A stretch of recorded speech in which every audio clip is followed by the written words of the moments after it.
Welcome to Pathways to Aviation. We are a nonprofit organization which informs, inspires, and engages aviation's next generation.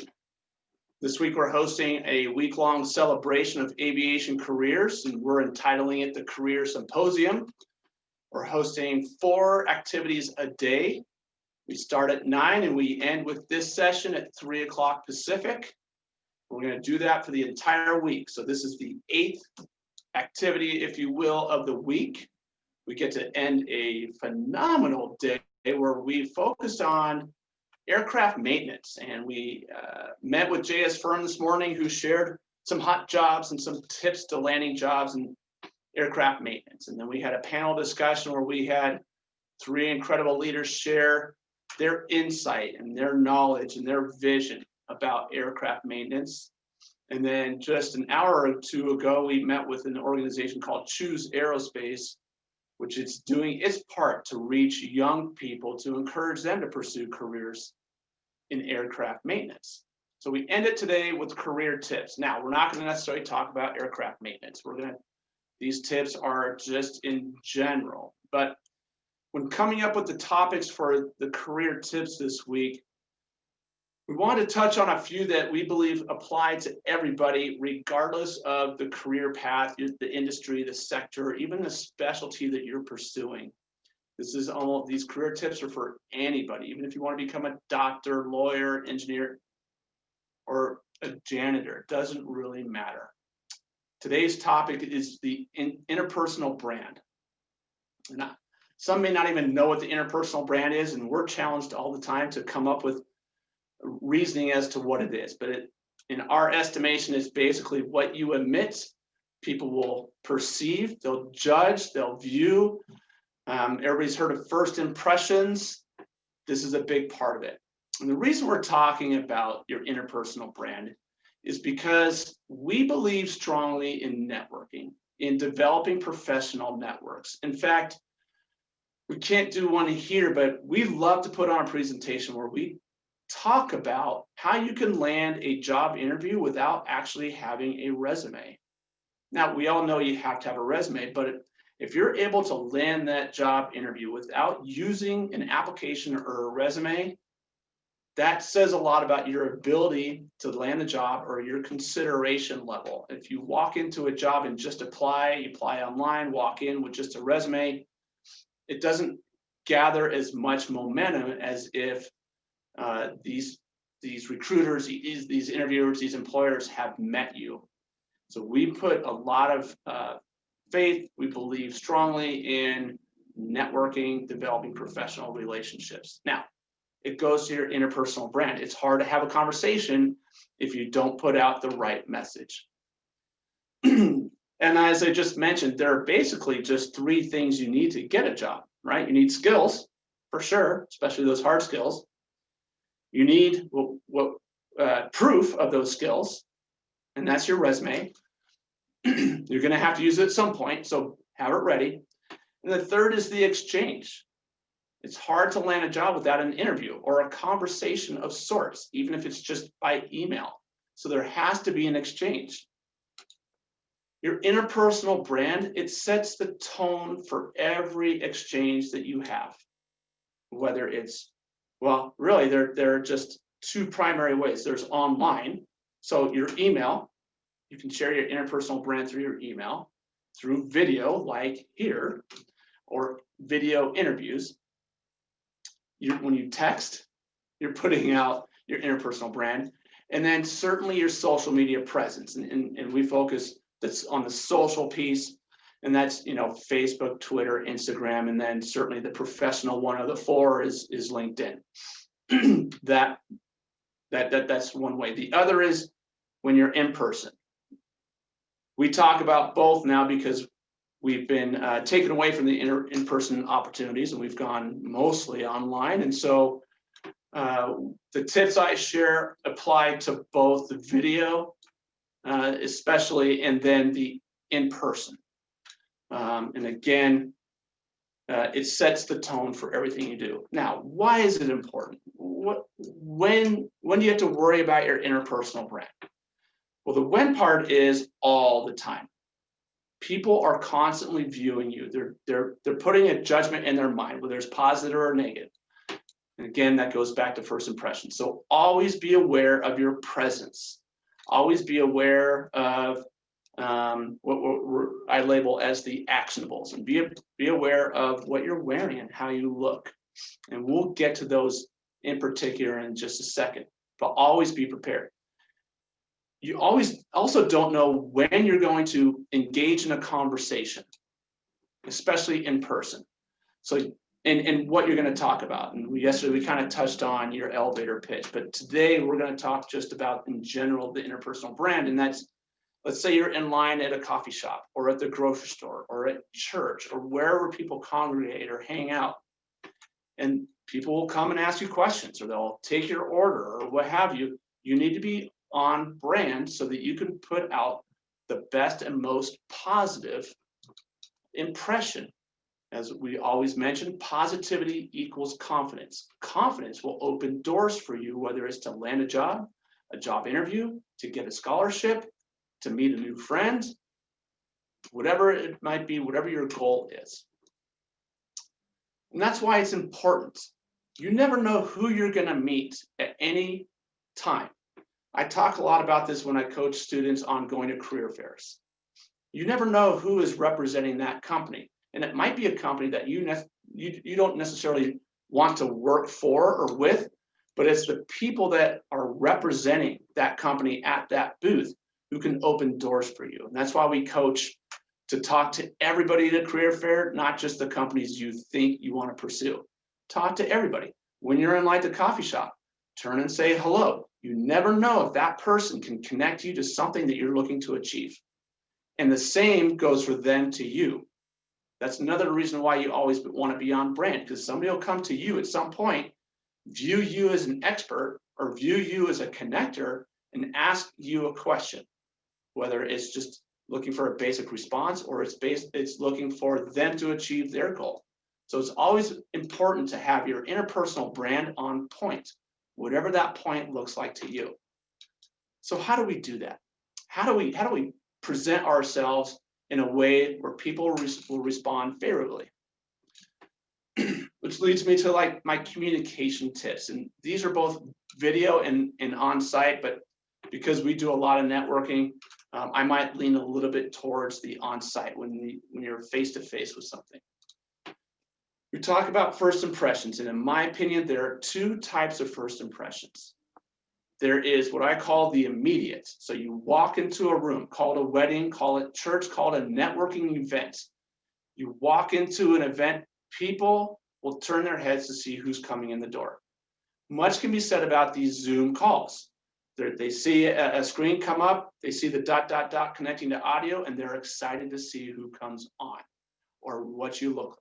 So that is the immediate, because you immediately form something in your head that paints a picture of that person, whether you can trust that person, he or she is believable, whether you like them, whether you want to follow them. It doesn't take very long. In fact, it could take as few as 3 seconds to determine if you are favorable about a certain person or not. And then the other first impression is that initial contact. And how I'll frame it here is when you make eye and hand contact. You shake a hand, look the person in the eye, is that initial. So they may see you walking in the room. That's the immediate. When you actually shake the hand and have an exchange, that is the initial contact. You need to have a strong and positive interpersonal presence about you to establish the foundation for what will be, hopefully, a positive conversation. Now, with that, you walk into the room. What do you look like? What is your appearance? Are you groomed? Have you showered? Are you sweating? How is your hair? All of that. Everybody makes an impression in their mind when they see you. And the other is your attire. So for example, if you are in a Zoom call talking about something professional, if you are at a networking event and you show up in a t-shirt and a hat, that's going to send a distinct type of message to the people who are there to say, that person clearly doesn't want to be here. I'm not interested in talking to that person. Right off the bat, because of the hat and the shirt, especially if it's wrinkled. This person could be the CEO of the biggest company in the world. And the impression in your mind is, I don't want to waste my time with that person. So it's good to come in groomed and clean with the attire for that occasion. So if it's a funeral, you're wearing a certain thing. If it's a wedding, you're wearing a certain thing. If it's a networking event, it's a job interview, know the attire that you're going to wear and wear the right attire. When you walk in, you have that conversation, there's body language. What does your body language say about you? Are you making eye contact with the person? When you're having a conversation, are you looking away? On these Zoom calls, are you looking at the camera, that little circle on your laptop or your phone, to have that eye exchange? Because when you're not, it may give the impression that you just don't care or that you're not attentive. You're not listening. You might be hearing them, but you're not interpreting the words that they are saying. So be focused with that. I do my best to look at the little camera when I'm not speaking to make the person speaking, when they look at my screen, think, wow, Pete is really listening. Who knew? Now, you could be drifting off asleep with your eyes open looking at the camera. That's your thing, but at least you're putting on a presence. The other is your posture. Are your shoulders back? Are your head chin up a little bit? Are you slumped? Are your arms dangling to the side? Those are all indicators of positive or negative inflections, impressions. So be aware of your body language. Now, I'm a guy who fidgets. That's just the way I am. So I'm consciously always thinking about my hands, my fingers, and my toes. When I sit, I do this a lot. When I stand, I bounce on my toes. It's just a thing. Once you establish the trust in the conversation, people will overlook that. They'll see that, it's not anxiety or nervousness. It's just, that's the way that person is. I'm at a stage in my life where that's not going to change. I don't know if anybody can coach me on that. Everybody has their little peculiarities, and that's totally cool. That's what makes us different. But be aware of the presence you're giving. If you're bouncing too much, if you're fidgeting too much, they could give off some negatives. Now, another thing that people do is cross their arms. So be aware of your arm and your hand language. Crossing your arms could do one of two things. One is, I don't really care. I don't want to be here. Get me out. The other is, I'm listening intently, and this is how I listen. I cross my arms and I'm focused. I do both, but I'm also very aware of it. There are times you'll see me on these calls where I'll put my head on my chin. That's to tell the person speaking that he's listening intently. Could just be that I'm resting my head because I'm tired. You pick, but at least it gives that impression. And the last is the facial expression. Are you smiling? When people say something funny, are you smiling, nodding your head? Or are you sad, sullen, sad face, don't care, all that? Be aware of your facial expressions on these calls and in person. That of them all sets the tone. Another is distractions. If there's a yellow moon and you're in an outdoor networking events, don't stare at the yellow moon. Focus on the person with whom you're speaking. If you're in a Zoom call and there's something happening in the room, there's a dog, there's a child, and you look over, now you're giving the person speaking the impression that you just don't care. You'd rather focus on the dog, the child, the food that you dropped, whatever it might be. Keep focused. Your facial expressions and your attentiveness speak volumes. So I hope that helps.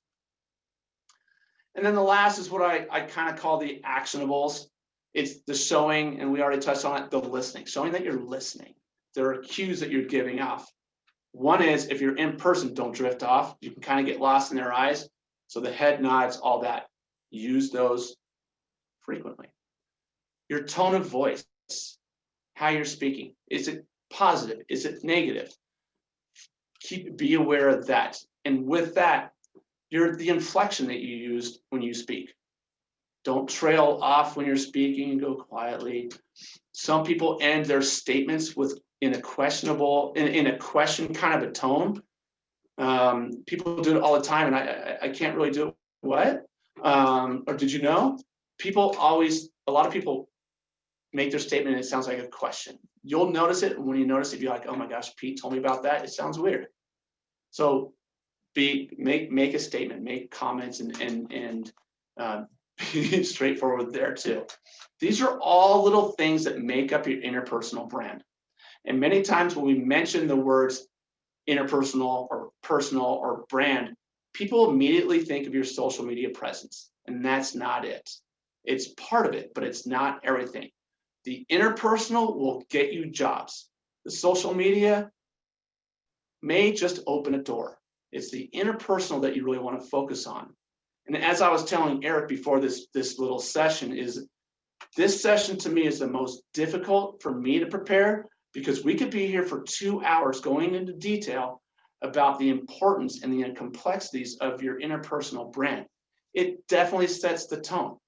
I've interviewed many people over the years, and I can tell you within 3 to 5 seconds if I'm going to actually offer that person a job. And I haven't even had the conversation with them.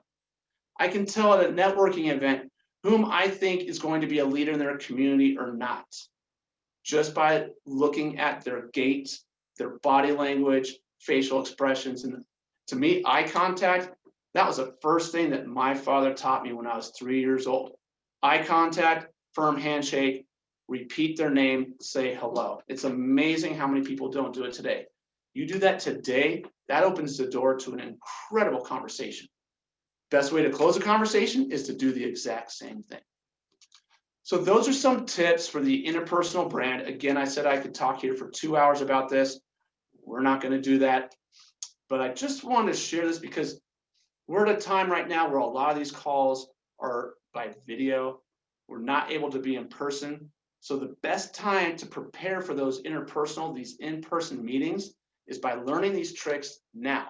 Because when we go back to a mask-free society, these recruiters are going to salivate over the opportunity to go to career fairs and to schools and these locations where they can find the right talent. And if you are prepared to have those conversations, you're winning the game. We haven't even talked about what to bring to those exchanges, your elevator pitch, what to say. And we'll get to those throughout the week. But I really just wanted to touch on your interpersonal brand so that you can put yourself in the right mindset, wear the right attire, and present yourself in a way that's going to win you that job interview. And if you use these to a T in the interview, it's going to get you that job. So those are my tips. Unless there are any questions, we're going to close this one out. Perfect. Works for me. If you do have questions, everybody has my email. If you can't find my email, it's all over the website, pathwaysaviation.org. We have a full slate of activities tomorrow. Our focus tomorrow, pilot careers. We're expecting another incredible day just like today, and we hope that you'll join us. Thank you very much and have a great evening.